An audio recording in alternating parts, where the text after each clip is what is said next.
He borrowed power from the starless sky. Something noticed. It started returning it face by face. The void is not empty. This is the first thing the older astronomical traditions understood. Long before telescopes, long before the mathematics of dark matter and dark energy gave modern science its own language for the unseen mass that holds the universe together. The void between things is not absence, it is presence of a different kind, unstructured, unlit, carrying properties that the structures embedded within it do not fully understand. When we name a star, we are also naming the dark that holds it. Every constellation is a container for the space between its points, and that space has, in the oldest Babylonian astronomical traditions, a proper name. A set of names, in fact, each corresponding to the specific void between specific stellar groupings, and a relationship to human observers that is considerably less one-directional than we have been comfortable admitting. Dr. Edmund Vale was an amateur astronomer with a professional-grade telescope and an academic sideline in archaeoastronomy. He was precise, rigorous, and not the sort of person given to mystical excess. He performed the rite on the one night each decade when no stars are visible. The sky did not come back empty the next morning. The night of absolute stellar absence occurs in any given location. Rarely. A specific convergence of cloud cover, atmospheric particulate, and the particular quality of darkness that blocks not just starlight, but its reflection, its scatter, its ambient contribution to the visual field of night. On these nights, the sky is not merely overcast, it is sealed. The darkness above is total in a way that daylight hours in the same location cannot produce, and which most people experience if they step outside to look, as faintly vertiginous, a quality of depth without content, of looking at something that has no surface. Dr. Edmund Vale had been tracking these conditions from his property in the Cotswolds for 11 years. He had a 14-inch Cassegrain telescope in a converted outbuilding, a subscription to 4 professional meteorological services, and a database of observational logs going back further than his telescope. Back to the period when he had been a young postgraduate with borrowed equipment and a sideline interest in archaeoastronomy that his supervisor had called charming and not developed.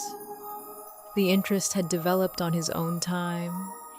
The specific object of that interest, a cuneiform tablet in the Ashmolean collection, acquired in the 1920s and catalogued as administrative rather than astronomical, which Edmund had identified as a ritual instruction for a practice the tablet's annotators had translated as borrowing from the between, had been the subject of his secondary academic work for 9 years. He had published nothing on it. He had told no one, not even his wife, Carol, or his children, 14-year-old twins named Petra and James, that the tablet's instructions had become the subject of a private research project he was going to. He had decided, test empirically on the next suitable night. The night came in October. The meteorological conditions aligned. The sky sealed over at 9 p.m. with a quality Edmund had documented in 2 previous observations as meeting the tablet's specific requirements. Not mere cloud cover, but the between. The sealed void, the unlit interval that the ritual required as its operating surface. He went to the outbuilding at 10 p.m. and performed the rite. The rite was brief, and its components were available to any archaeoastronomer who knew where to look.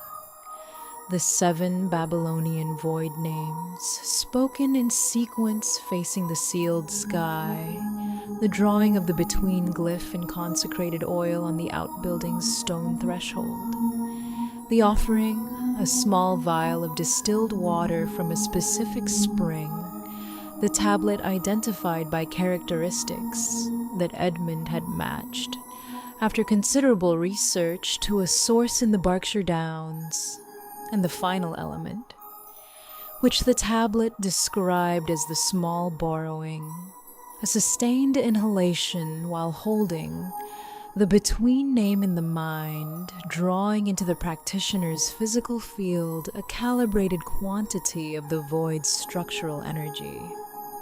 The tablet did not describe what this energy did, practically speaking.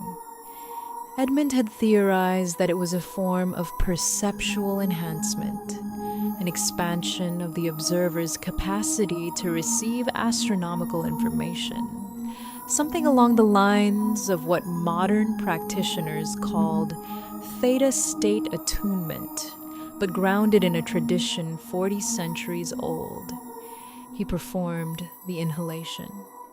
He felt nothing remarkable, a slight temperature drop, a quality of silence that was denser than ordinary silence, a brief sensation of expansion that faded within seconds. He noted everything in his log. He went to bed. The next morning, the sky was clear. Normally clear, he meant when he checked the meteorological reports, which confirmed overnight cloud dispersal entirely consistent with the front's passage. He went to the outbuilding to make a morning log entry. He unlocked the dome, positioned the telescope, and looked at the sky. The sky was empty. Not the daytime sky. It was not yet dawn. He was looking at a still dark sky the hour before first light, when stars were reliably visible from his location. The sky was dark and clear. There were no stars. The darkness was the same quality as the sealed night before. The specific sealed absence of the between, but the cloud cover was gone and the atmosphere was clear, and by every measure that should have produced a sky full of stars, the sky was simply empty. He rechecked his equipment. He went inside, woke his laptop, pulled up 3 different astronomical observation services that crowdsourced real-time sky data from stations worldwide. All 3 showed normal stellar visibility from the UK at 4:52 a.m. All 3 showed his location as normal. The sky above his property was the only blind spot in the data. A single small gap in the observation map where his station's readings had gone dark. He went outside and looked up again. Clear sky, dark, no stars. He went back inside. He looked at his log entry for the previous night. He looked at the tablet scan on his laptop. He looked at the void name transliterations he had spent 9 years refining. He had taken something from the between. The between had noticed. He did not know this with certainty yet. He would not know it with certainty for another 18 hours.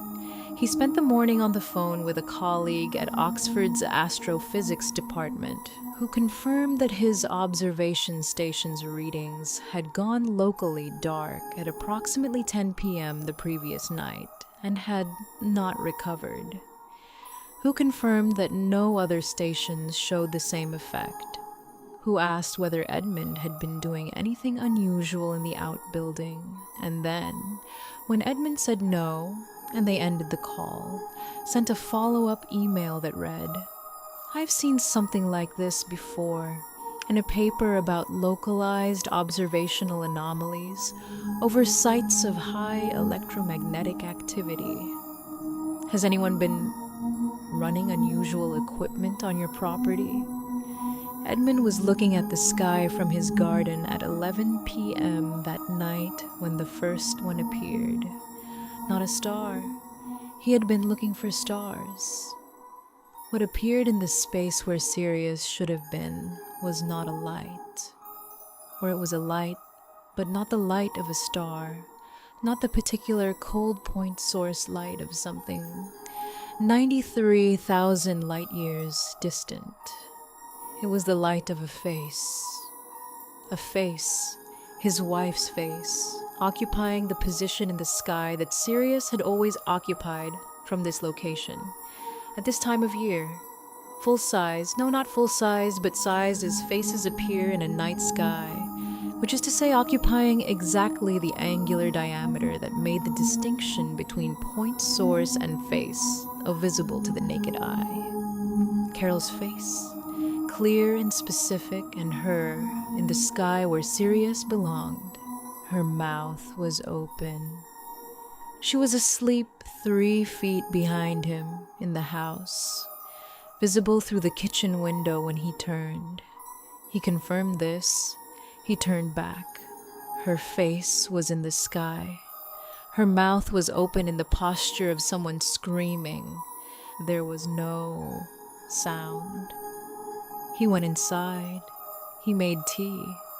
He sat at the kitchen table and organized what he understood, which was that he had performed a rite that had taken something from the void between the stars, and the void was returning it to him in a form that communicated, with the particular patient clarity of something communicating in the only register it was sure would be understood, that a debt was owed.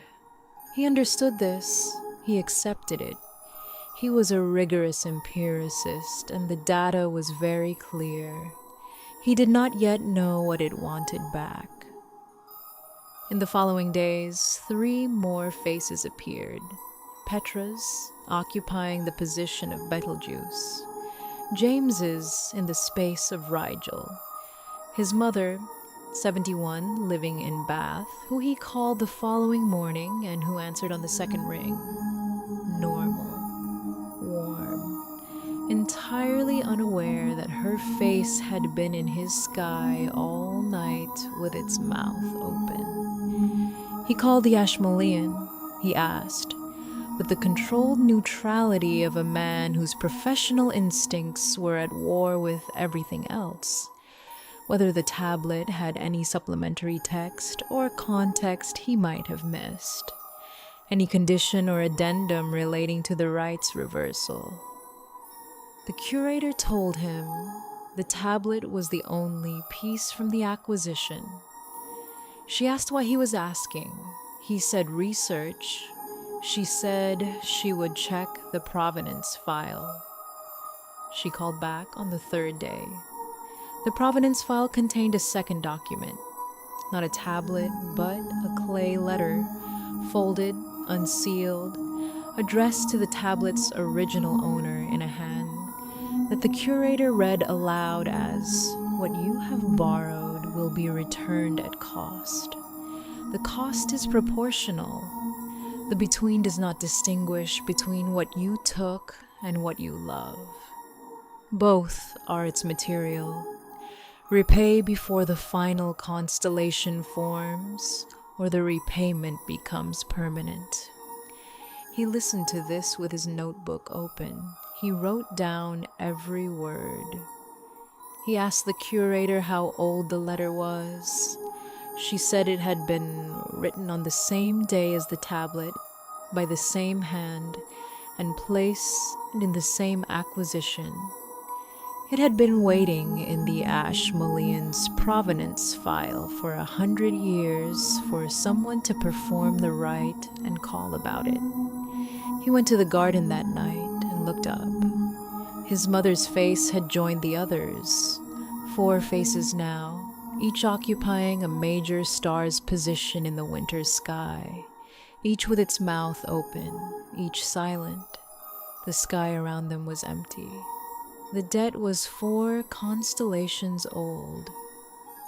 On the 7th night, A new face appeared in the sky above Orion's belt.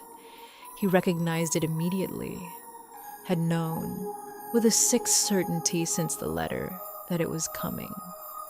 His own face, assembled from the same void light in the sky that he had emptied with a rite. He'd performed in good faith with the best 9 years of secondary scholarship he had ever done.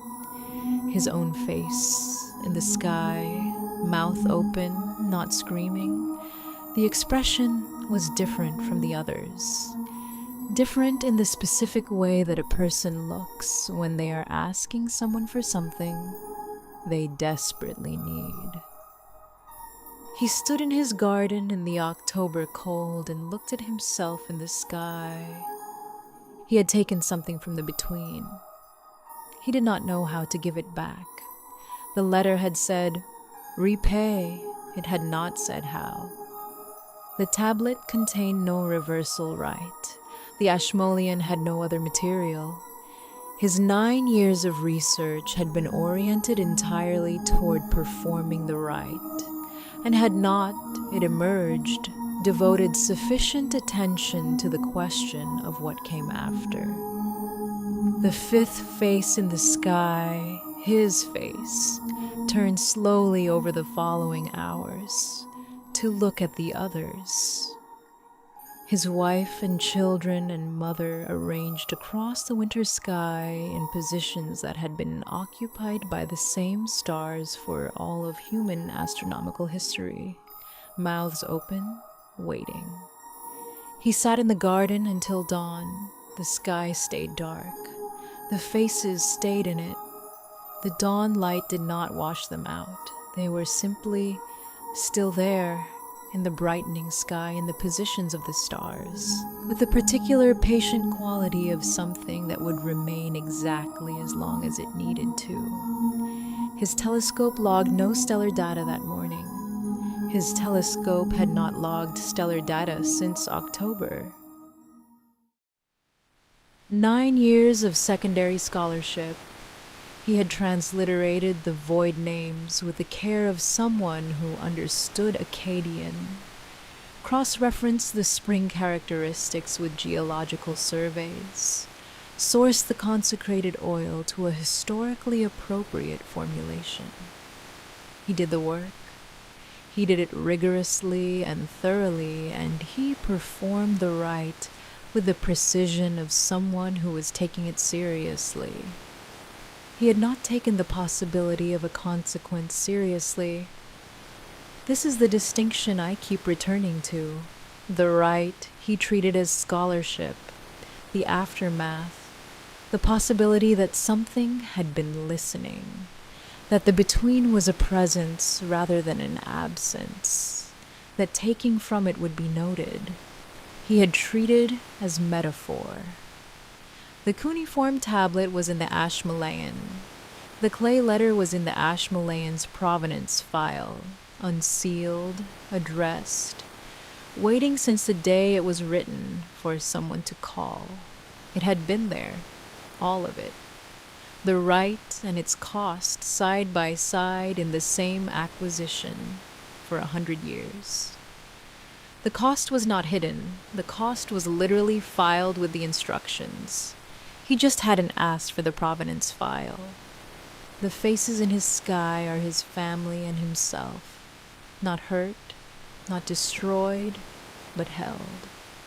Suspended in the Between's version of debt collection, which is, in its way, perfectly logical. You took from the Between. The Between is holding what you love at the value of what you took. He sits in his garden. The sky is dark. The faces are in it. He still doesn't know how to give it back. And the Between, which has been waiting this out since before the Babylonians gave its intervals their first proper names, is entirely prepared to wait. Thank you for joining me tonight. My name is Ilara, and I am your whisperer. I'll be here, waiting for you next time. If this story resonated with you, leave a comment below. I want to hear your stories. Like and subscribe if you enjoyed this story and want to hear more. This has been Karma Quietly Whispers. See you soon.